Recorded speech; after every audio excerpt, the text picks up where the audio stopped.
My pranams to you. Today we will be discussing about the Aranyakas. Aranyakas are a bunch of literature. In the Vedic literature, it comes in the third position. You know, I have already mentioned about the Vedas. After the Vedas come the Brahmanas. Brahmanas are bunch of literature.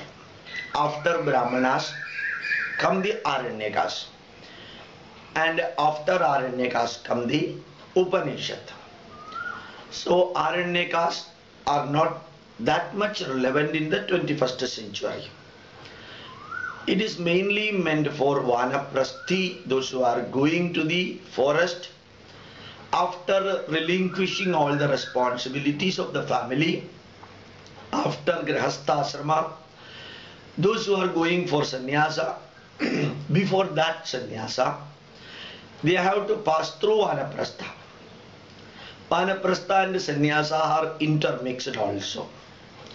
Whenever you are giving up all your belongings, all luxuries, all wealth, all responsibility, and handing over that to your children, your son, particularly eldest son, you are free from the burden of the life. So you have to perform, even then you have to perform Panja Mahayajna and other yagas and yajnas, for which you need some rituals, some customs and traditions you have to follow. Those rituals, those customs, those traditions for performing Panja Mahayajna and simple yagas after relinquishing the family responsibility are given in Aranyakas.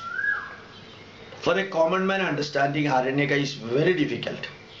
Commentaries are needed for understanding the Aranyakas. I do not think many books are published on the commentaries of Aranyakas. But still Aranyakas give Vedic mantras and Vedic rituals to be performed by the person who has given up all his day-to-day life responsibility and going to ashram or going to the forest for tapascharya, for penance. And those information are available in Aranyakas. I have told you that a Rigveda has got Brahmana, Aidareya Brahmana, Sangyayana Brahmana and Kaushitaki Brahmana. So first Rigveda, then comes corresponding Brahmana, then comes corresponding Aranyakas. So Rigvediya Aranyaka.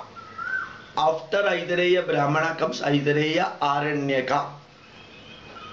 It appears that there were Sangyayana and Kaushitaki Aranyaka, but those textbooks are not available now.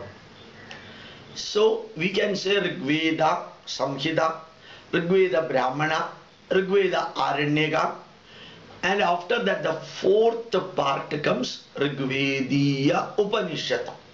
Upanishad belonging to Rigveda. Upanishad written by the sages of Rigveda, and many sages belong to Rigveda Shaka. Those sages who have written the Upanishads are included in the Rigvediya Upanishad. Similarly, Yajurveda has got a Brahmana. I explained it earlier that Brahmana is known as Shatapada Brahmana. In the end of Shatapada Brahmana, some messages on Aranyaka are given, but separate Aranyaka is not there for Yajurveda. Separate Aranyaka books are not available for Yajurveda. So Yajurveda, Yajurvediya Brahmana, Yajurvediya Aranyakas are not there. Then comes Yajurvediya Upanishad. So many Upanishads are there for Yajurveda. What does it mean by so many Upanishads are there for Yajurveda?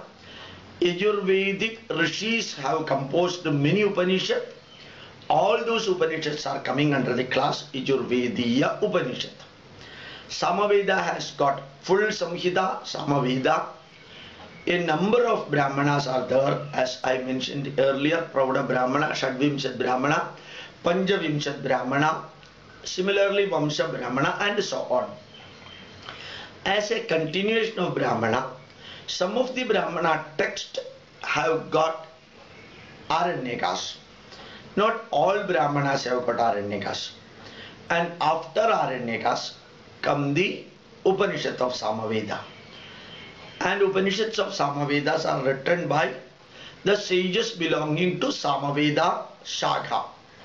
Samavediya Rishis, we say like that. Rigvediya Rishis. Similarly, Yajurvediya Rishis. Rishis belonging to Rigveda Parambara. Rishis belonging to Yajurveda Parambara. Rishis belonging to Samaveda Parambara. Those who have composed the Upanishad belonging to the respective Parambara, those Upanishads are known as that particular Vedic Upanishad. Similarly, Atharva Veda has got Brahmana known as Gopada Brahmana, which I explained earlier. And Gopada Brahmana at the end has got some mention about the Aranyaka subject, whereas separate Aranyakas are not there. So Atharva Veda, then comes Atharva Veda Brahmana. There is no separate text for Atharva Vediya Aranyaka, but there are a number of Atharva Vediya Upanishad. So the Vedic literature means Vedas, Brahmanas, Aranyakas and Upanishad. So many Veda Shakas are there, good number of Brahmanas are there, small number of Aranyakas are there, 108 Upanishads are there. Rigveda has got about 10 Upanishads. Then Yajurveda itself has been classified into 2 Shakha. Shukla Yajurveda without any prose in that. Krishna Yajurveda, prose and poems. Shukla Yajurveda only poems are there, hymns are there. Krishna Yajurveda has got prose and hymns. So we can see Krishna Yajurveda, Shukla Yajurveda, both together has got only one Brahmana, Shatapada Brahmana, but both have got separate Upanishad. That is the interesting part of it. When I explain this to you, you may think that these are all very confusing and complicated. Not at all. Very simple. Very simple. When I tell you, you may not even believe that. But it is not as difficult as we imagine. We feel it is difficult only because we have never heard anything like this earlier. Our ignorance makes it difficult. But if you have to learn that, understand that, it takes maximum 3 minutes for you to understand. Vedic literature means Vedas, Brahmanas, Aranyakas, Upanishads. 4 words. Vedas can be listened, need not be learned because it is difficult to learn. Brahmanas are not that much relevant for common man. It is meant mainly for those who are interested in looking into the historical aspect, and also those who are interested in performing yagas based on Brahmanas. Very few Aranyakas are there, meant for Vanaprasthi, those who are going to the forest after relinquishing their day-to-day life. Upanishads are available in plenty now, belonging to Rigveda Shaka, Krishna Yajurveda Shaka, Shukla Yajurveda Shaka, Samaveda Shaka and Atharva Veda Shaka. There are 108 Upanishads, very important Upanishads. They have got separate Shanti Mantra also. If you start learning one Upanishad, then automatically you will feel that I should go through other Upanishad also. Upanishad means taking you nearer. Nearer means nearer to the absolute truth, absolute fact and absolute knowledge. So Upanishad take you nearer to the absolute knowledge. You go on learning that, finally you will understand that many simple things what we think very dangerous, very difficult and problematic, those things will automatically vanish. When you learn something in the higher classes, subject of lower classes will become simple for you. Like that, if you start learning Indian heritage and Upanishadic messages, going deep into the subject, all of the subject will become very simple. So remember, we have got Vedic literature, Vedas, Brahmanas, Upanishad, Vedas, Brahmanas, Aranyakas and Upanishads. Try to understand little by little so that you will become a great Indian patriot having a nationalistic viewpoint.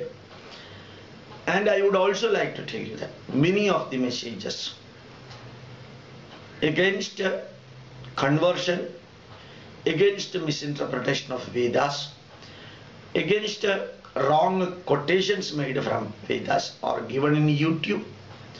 Go to YouTube and give Dr. N Gopalakrishnan. You will get all the information.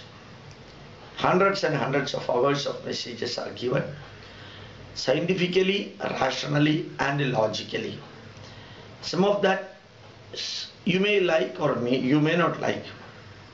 Some of them may be useful for you, may not be useful for you. But one thing, you have to learn that.